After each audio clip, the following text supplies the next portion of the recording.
We've had an amazing 2 drives out here in the wilds of Kenya and South Africa. This is Safari Catch Up.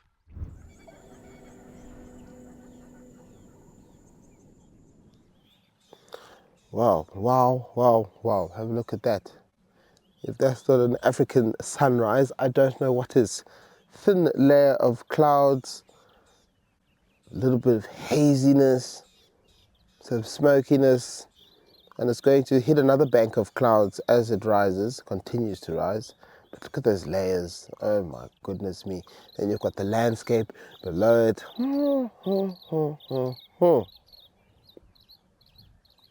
Amazing.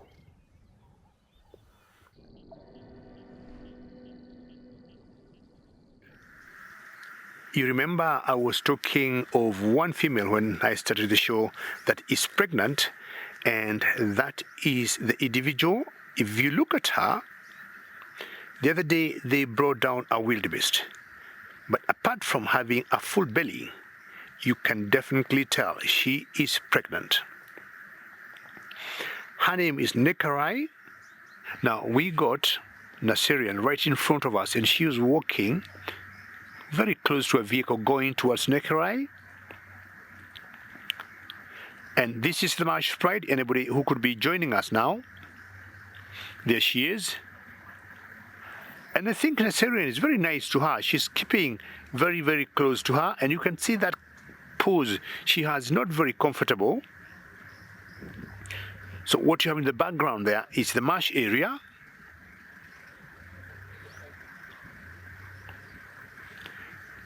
And I'm not sure whether Naserian is trying to help her locate a nice place to den, maybe, knowing how restless and uncomfortable she is.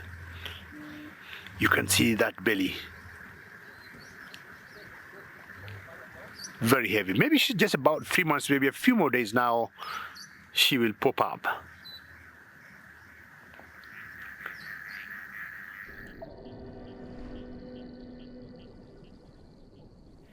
Well, we're on top of the hill and we are taking to the skies. Lovely still morning. Here the sun has just risen. It's always nice to get these landscape views. Here we are, a thicket, dune thicket,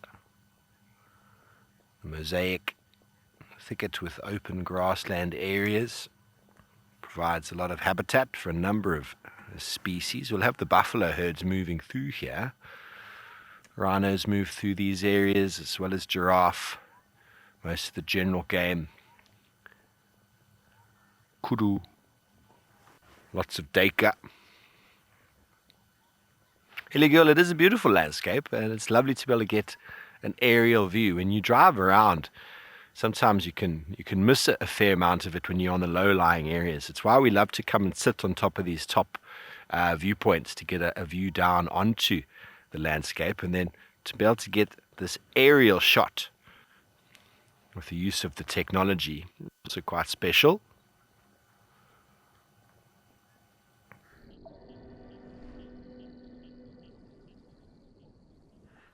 We have seen one of the male lions making his way down the ridge, so we're hoping he's going to join the rest of the pride here. So this is a black rock pride. I cannot see Manuele. I think this is Olioba, the smaller male. But yes, it is very nice when the lions are cooperative and lie up on a termite mound. Makes them a bit easier to see. Or in this area we have a lot of these really nice black basalt rocks, which when the lions are lying on those rocks, it does make it a lot easier to see them. I think they like it, like lying on those rocks after a nice hot day. These black rocks hold a lot of heat. It's almost like these little heat pads for the lions. They love to lie on these nice warmer rocks. But we've got some other youngsters that look like they're coming in from the right. Little mischievous ones. Looks like 2 males and 1 lioness. I'm not too sure what's happened to that Sand River Pride with those little cubs, but I'm sure maybe tomorrow sometime we'll follow up with them and see what they're going to get up to. Oh, they're all coming in now. Let's see if one of these youngsters can harass the... Whoop.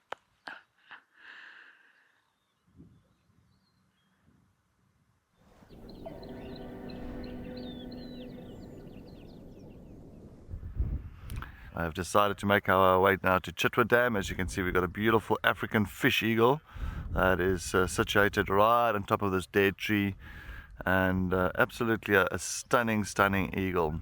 It's quite the iconic call when you hear them. It's a real South African iconic call, or African iconic call. That it's absolutely beautiful.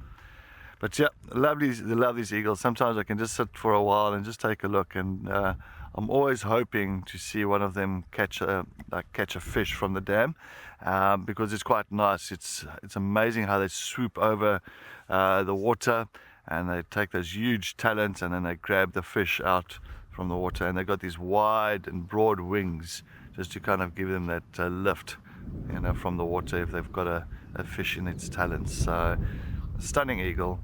Also very territorial for the area, so you'll find there is a pair that hangs around Chitwa Dam, and if there's any other fish eagle that comes here, they'll try and chase him off.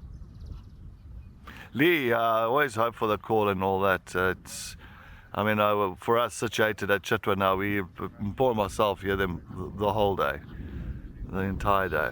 It's quite a stunning call. It's not like the Egyptian geese or the hardy-dar that where you get pretty much, how can I say, irritated by the call after a while, but the fish eagle, nah, you can continue just listening to that beautiful song.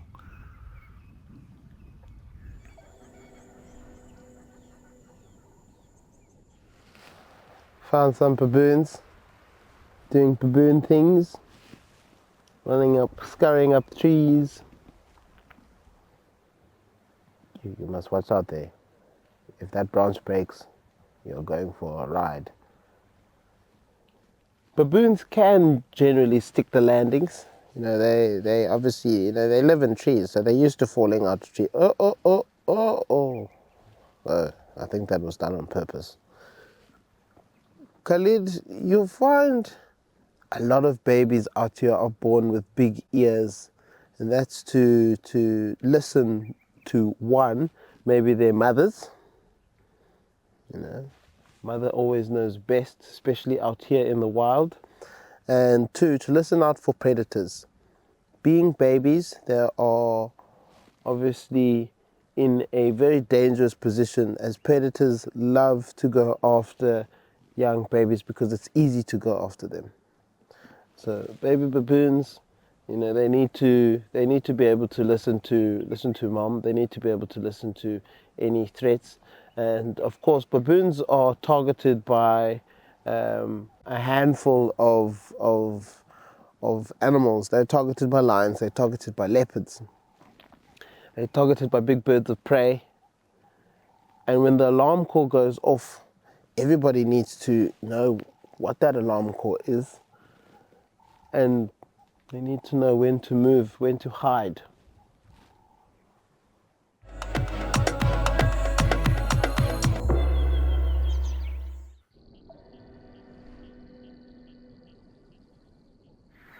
I saw these beautiful stocks, and I'm sure all of you will agree. These are some of the most beautiful stocks we got in Africa. And these are the sandu-billed stocks.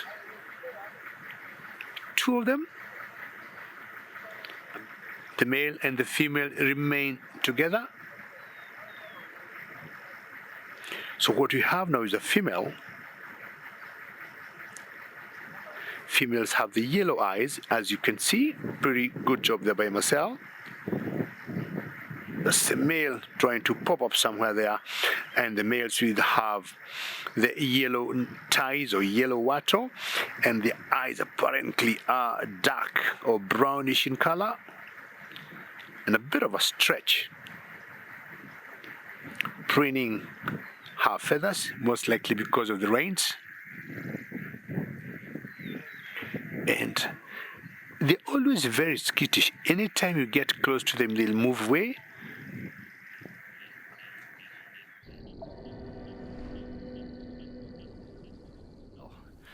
So everyone, we've found a very nice endemic plant to the eastern and western Cape provinces of South Africa, commonly known as a bear's foot, also flat thorn.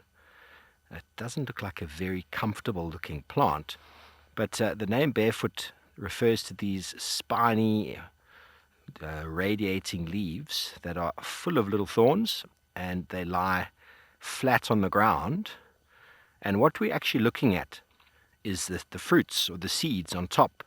The plant has very, very difficult to see or inconspicuous flowers which I don't understand how, but they rely on underground pollination. So the female flowers produce these distinctive spiky fruit that we see, and they break off.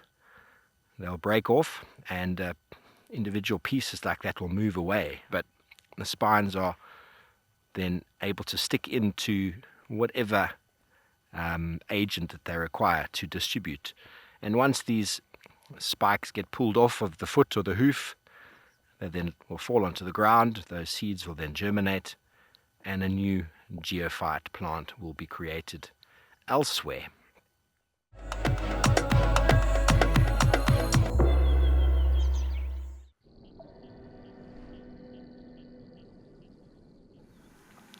I left my sandalwood stocks and I came to Big James's favorite animals. It's a mama and her young one there. And you notice what sometimes you call the elephant grass. They rarely feed on it. Being tough. Look at that young calf there. Such a small, tiny baby. Oh no. That's a very small baby there, Marcel. What do you think? Couple of weeks old. Maximum. Yeah, maximum, because if you look at her trunk, it's very pink and very wobbly as she walks and staying very close to mama. The foot are pink, the tip of her trunk is very pink, and not sure she knows what to do with it. Look at the baby. She's just saying hello to everybody, and she's right in the middle of everyone. And that's very typical of elephants to do. Me and Marcel are convinced it could be about 10 days to about 2 weeks max. From the pink we're seeing, how wobbly walking, and how she is really surrounded by all these ellis. I've always said elephants for me are number one mothers in the wilderness here, and giraffes come last. In between, all the other mothers are there.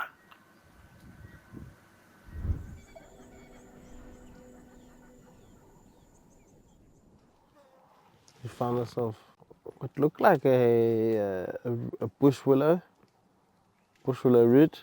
She munched on the root, and now she's dropped the rest and looking for some more.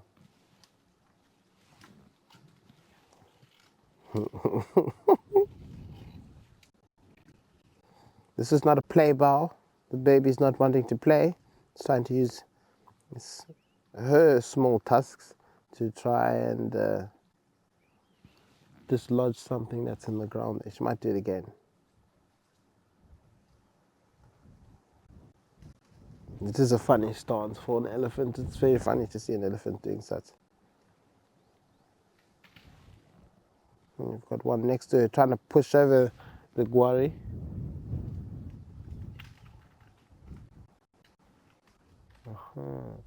The lady with the wraparound tusk is here. The tusk that almost digs into her trunk. Can't mistake her. But yeah, there's about 7 of them here. We thought there was about 5. But I can see more. Well, I did see more. I don't know where those more are now. And I'm happy with the view that we have of the ones in front of us.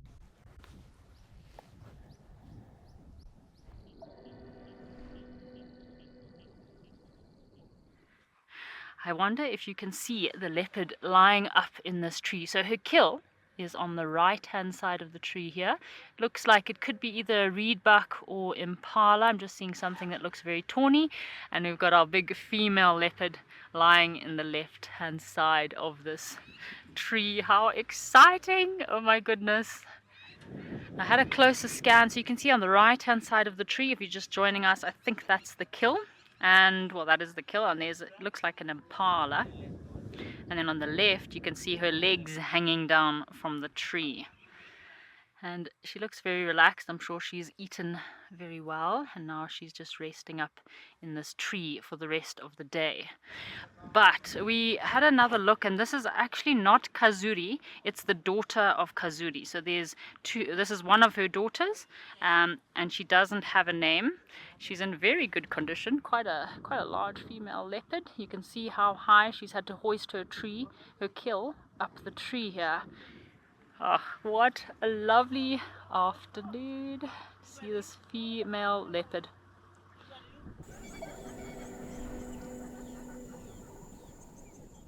Well, on our search for some tracks and the lions, we've come across 2 elephants. Is that a third one there? 3 elephants in the riverbed. 2 on the very far side. I can barely see them, and then obviously there's this one that's just right here, very nice and close to us. And once again, this is another typical example of these elephants using the riverbed for food and water. You know, there's lots of little puddles here where they can feed or drink water, and then there's lots of nice green reeds and sometimes a lot of green grass around the edge of these puddles, which they can obviously forage on, which is quite nice. Quite a few elephants around in the area at the moment. There you can see an example of these little ponds, these little puddles within the riverbed. There is one quite close to where that elephant is itself, and obviously there was one where those lions were, and then there's one further up towards the southern fence line of the property.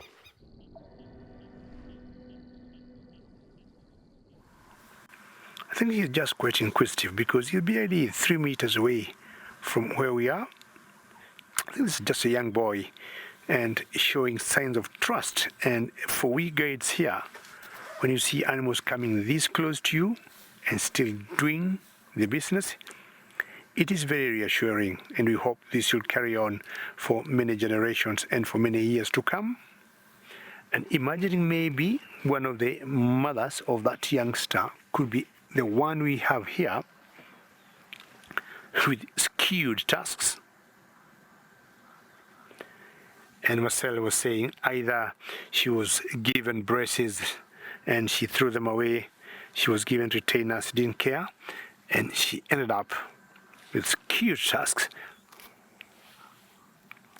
This will happen once in a while. Some even cross more than that and forming like an X on top of the trunk.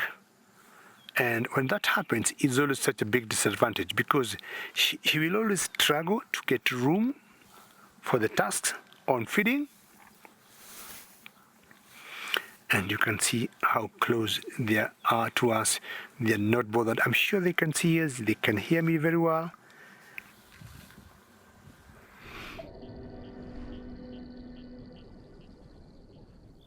So there we go. We repositioned. We've got 2 of the boys.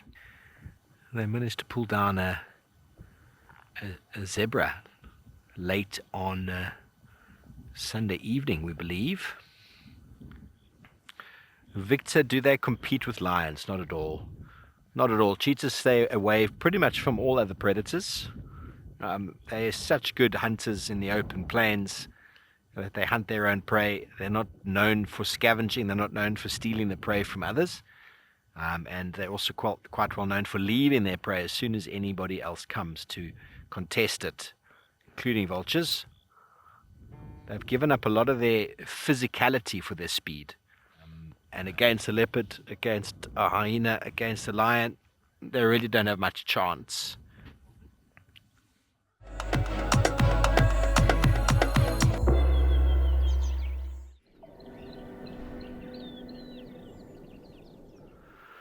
And well, we've got a fantastic little egret that is busy fishing here, as you can see.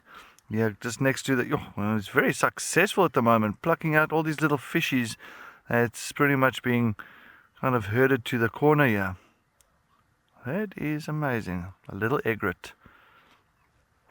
Black beak, black legs, and yellow feet. That's how we know and distinguish it's a yellow egret. Little egret. And look at that neck. Aren't they quite stunning? Snow white. The body, snow white.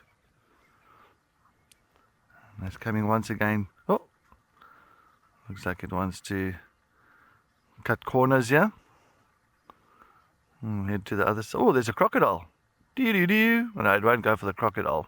It's a little croc. And plus that little croc is not really bothered about this little egret that's coming past.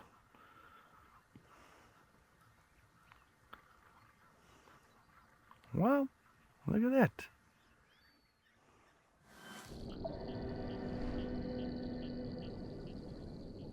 Well, we've been pointed in the direction by one of our colleagues on the ground here, Rob.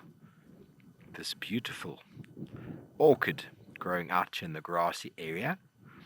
You notice it's quite a robust, strong, steady orchid. Lots of flowers coming out. It's perennial and terrestrial. You get a lot of tree orchids. So the stem, it's a dense spike coming up, and the tips of these sort of leaflets or coming down have got a purplish color, and there's a dark dorsal blotch inside. Looks like an ink spot or an eye, also known commonly as the golden orchid or the ink spot Disa. Quite a widespread and adaptable orchid species. Many of our orchids that we find in South Africa are quite area specific, and it's found in grasslands and on mountains, sandy flats, across both winter and summer rainfall regions in South Africa, typically blooming between September and February. What a lovely find.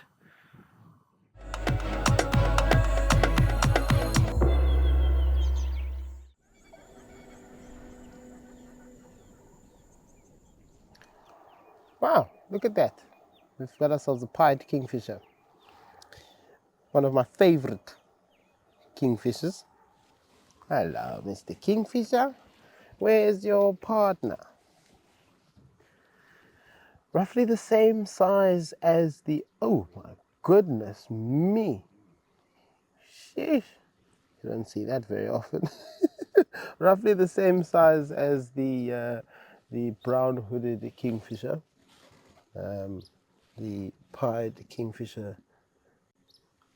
However, you find them in sometimes the same area, but most of the time two different areas. We've also got some woolly neck storks here. Also enjoying this little pond. I'm sure they've been feeding.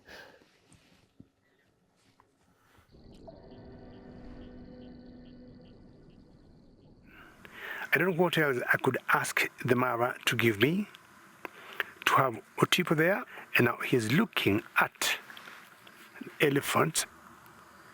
And actually from where I am is a long way, but I can see another male lion is a long way from here.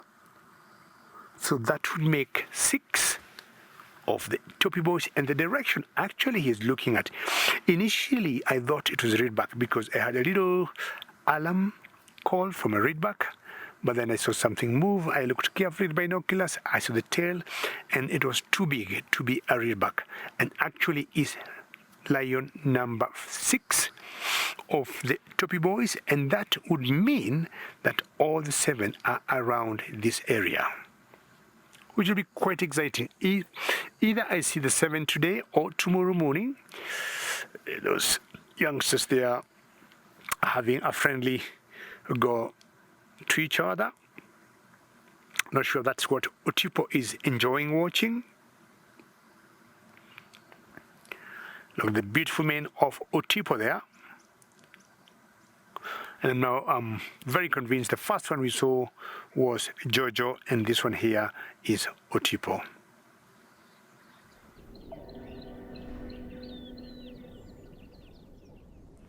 Well, as you can see here, we've got a little scrub hare out in the daytime, which we don't usually get to see too often in the daytime. We only get to really bump into them at night time because they are nocturnal.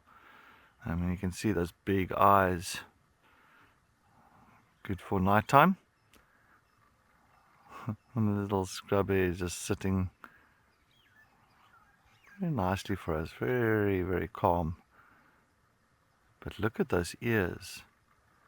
Now, I mean, that is an animal that's got fantastic sense of hearing.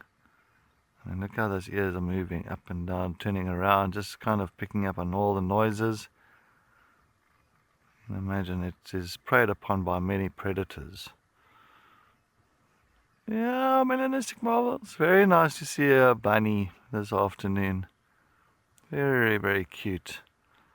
And usually during this time of the day, they'll still be kind of hiding in the shrubs, you know, in the thickets and underneath the bushes, out of sight.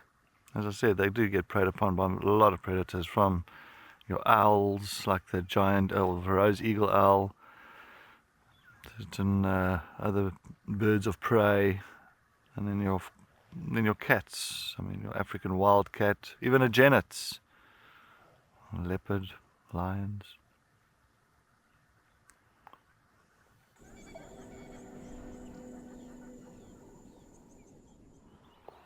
Wow, we've moved a little bit closer to our buffaloes, and they don't seem too impressed with our presence.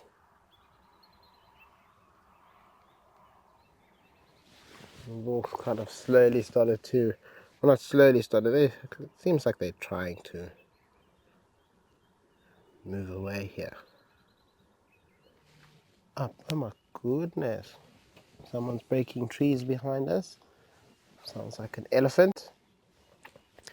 But as you can see, there's lots of nice green trees behind them. Those are the marillas. The marillas are all leafing at the moment quite nicely. Those buffaloes seem to be bullying what looks like a bush willow of some form, rubbing up against it. Shame that poor bush willow is receiving a lot of trouble from these buffalo.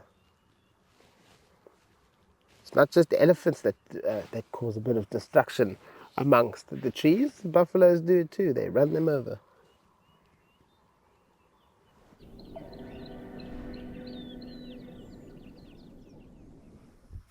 Oh, well, this is nice. Look at that. Well, it's not a leopard. It is a genet, a large spotted genet that is nestled up in this beautiful weeping bourbon, and just lying there, just watching us, just keeping an eye on us. And now what? Oh, sorry, I just heard something rustle here next to me. Well, I say large spotted genet, you can see that it hasn't got the white tip at the end of the tail. And the white tip at the end of the tail, that would be your small spotted genet. Always nice to see them. Territorial, so they will pretty much mark their territory, and their territorial marking, or the scent of their territorial marking, smells almost exactly the same as a leopard. So that very kind of buttered popcorn kind of smell, but they'll mark more so at a spot. So sometimes it can become quite overwhelming with that scent, thinking that it was a leopard that's just scent marked there, but it's in fact a genet.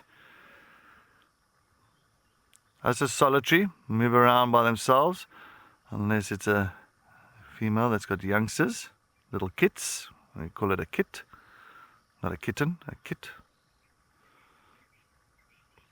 The wilds of Africa are true inspiration.